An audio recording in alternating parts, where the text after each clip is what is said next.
Air pollution is the presence of substances in the atmosphere that are harmful to the health of humans and other living beings, or cause damage to the climate or to materials. There are many different types of air pollutants such as gases. Air pollution is a mixture of solid particles and gases in the air. Car emissions, chemicals from factories, dust, pollen, and mold spores may be suspended as particles. Ozone, a gas, is a major part of air pollution in cities. When ozone forms air pollution, it's called smog. And here's the reason, cause and effects, and the solution of air pollution here in Longos, Malabon. When we try to study the sources of air pollution, we usually enlist a series of activities and interactions that create these pollutants. There are two types of sources that we will take a look, namely natural sources and man-made sources.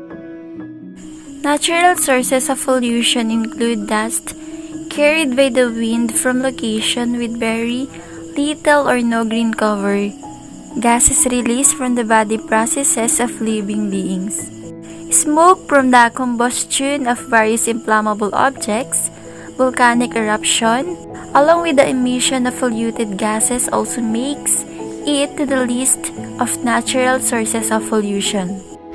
The major outdoor pollution sources include power generation, vehicles, agriculture and waste incineration, industry and building heating systems.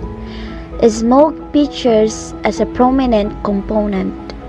The smoke emitted from various forms of combustion, like in biomass, factories, vehicles, furnaces, while in indoor pollution sources, in low and middle income countries, mostly burning fuels such as dung, coal, and wood in inefficient stoves or open hearths produce a variety of health-damaging pollutants. There are different types of effects that air pollutants can cause. If humans are at risk, then other forms of wildlife and organic creatures are endangered as well. So now, let's talk about the different harmful effects of air pollution to human and its environment. First is accelerated global warming. We all know that the temperature that we have nowadays is not normal and it's kind of harmful for us, especially when afternoon. Next is harmful diseases.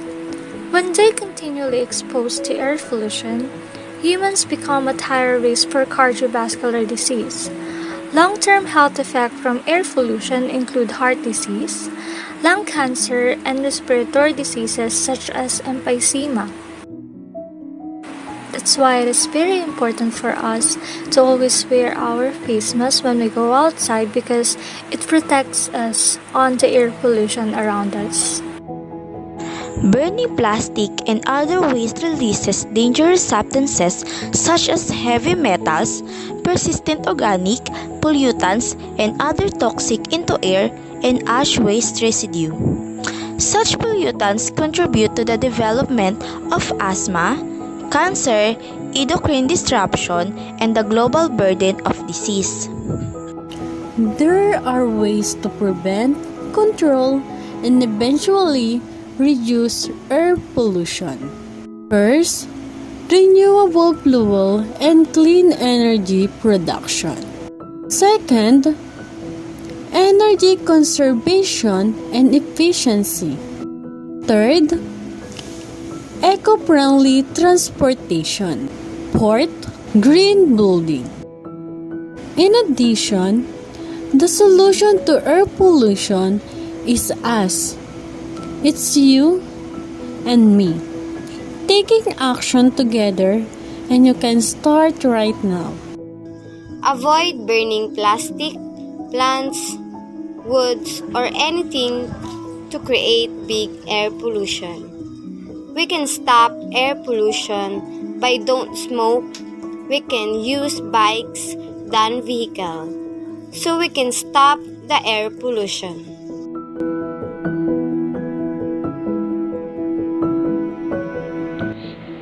So, bali ano po yung pangalan po nila? Mike,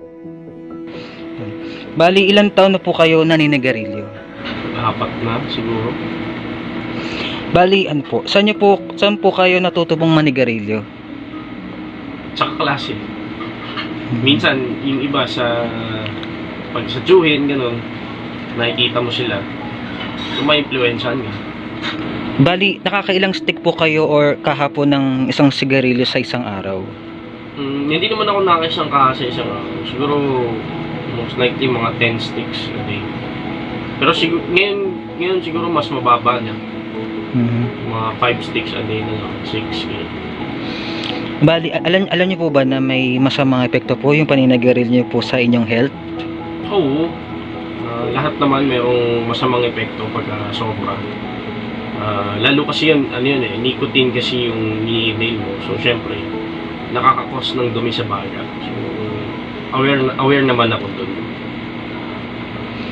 Bali, ano po, saan po kayo kadalasan naninigarilyo? Sa loob po ba ng bahay o sa labas po ng inyong bahay?